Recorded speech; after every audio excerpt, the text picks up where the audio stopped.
of someone who is out in the States. Good morning to Chelsea TV host Alex Harris. How are you, Alex? Good morning, Alex. Good morning. How's it going, guys? All well, mate. Are you not knackered, bud? I don't know why I said yes to this. It's 2 a.m. in America. How you doing, mate? How's it been out in the States so far? I'm coming out there next month as well, so let me know what's happening. Oh, do you know what? It's brilliant. I'll be honest with you. It's a different world. I went when I was very young to the States. It feels like it's the first time I'm coming out here. I'm literally opposite the stadium right now. I'm just in the hotel opposite the Mercedes-Benz Stadium. And I mean, before I talk about the game, you just have to look at the experience as a whole. And I'd be lying to you if I said it wasn't fantastic. It's brilliant. There's a thing called Southern hospitality. Yeah. So I don't know why, but apparently around this part of America, people are just a lot nicer. So I have been warned that going to Philadelphia and a lot of these other places, it won't be the same. But people have just been so nice. Still quite not really used to tipping culture out here. I don't know the whole 20-25%. Stop being tight, mate. You're making loads of dough now on YouTube. Come on. I've had a lot of arguments about that already, but so far it's been okay. You know, it's worth paying for.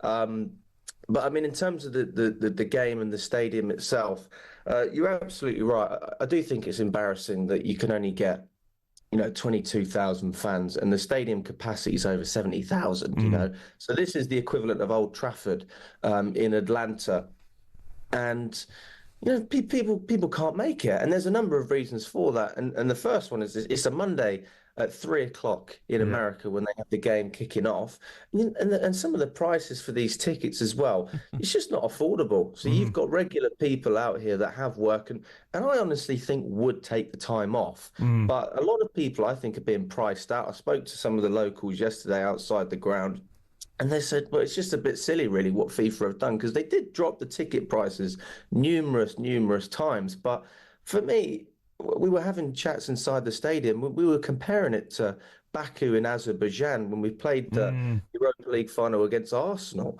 And what they did in that game, because it was empty, at half-time, they started letting in fans for free because they didn't want to be embarrassed in terms of the lack of tickets they were able to sell. Now, I'm not saying that America needs to go in that direction with what's happening, but they could have done, discounted rates. They could have done something with the local schools in order to get people inside that stadium. And I think that would have given it a much better perception as well to people at home watching. I got messages from people saying it looks terrible, and it did to an extent. We were outsung by about 500 LAFC fans, and there was probably 15,000, 20,000 Chelsea. Yeah. So, I mean, that's the reality of it. But was it a good time? Yes, but totally different to anything you'd expect in the Premier League or anything like that. Yeah, Alex, two quick questions. One's a quick one, and the second one is a longer answer for you, I reckon.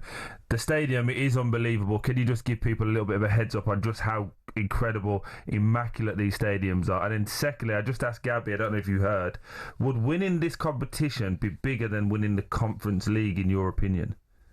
Well, in terms of the stadium and the experience, it is pretty much what you would expect in America.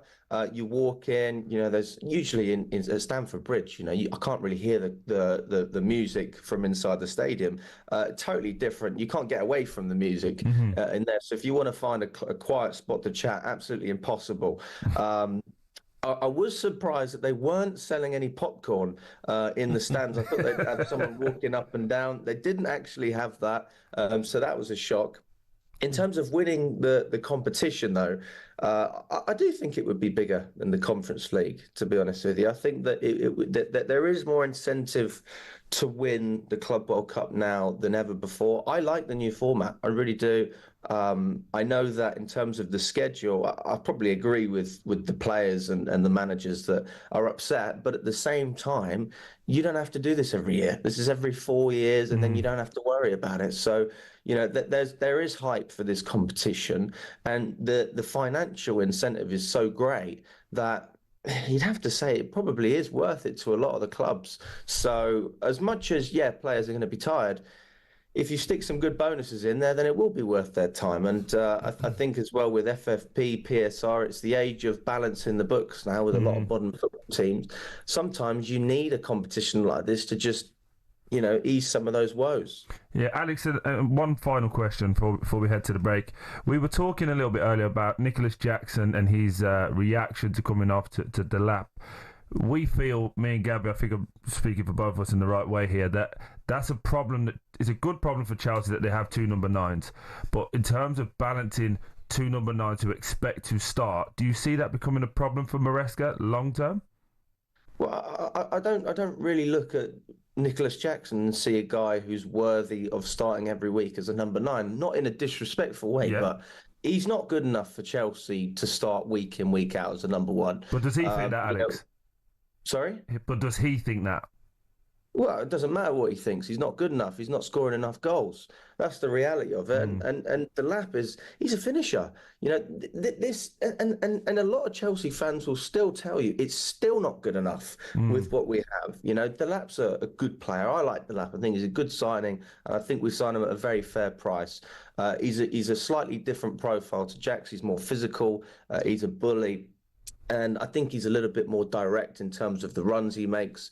He's a proper striker. That's the way I look at the lap. But as for Jackson, I like him. I think he's certainly got something to add to this squad. But if he's starting as many games this coming season as he did, in the Premier League so far under Maresca, then I think we've got a real problem, because we can't count on Jackson to carry this team on his shoulders. He's shown that actually, he can't get 20 goals a season, even when he plays week in, week out. And we had the game against Newcastle where he got sent off, for elbowing Dan Burn. I think that, if anything, that's shown us that we need to lean on someone else. And Delap hopefully can share that burden. So we don't need one striker to score 30 goals, but if both of them can chip in with 10, 15, then, that would be a lot better. No, nice one. Yes. Alex, wish you all the best, mate. Go get some sleep. I know it's very, very early there, mate. Get your head down. Top man.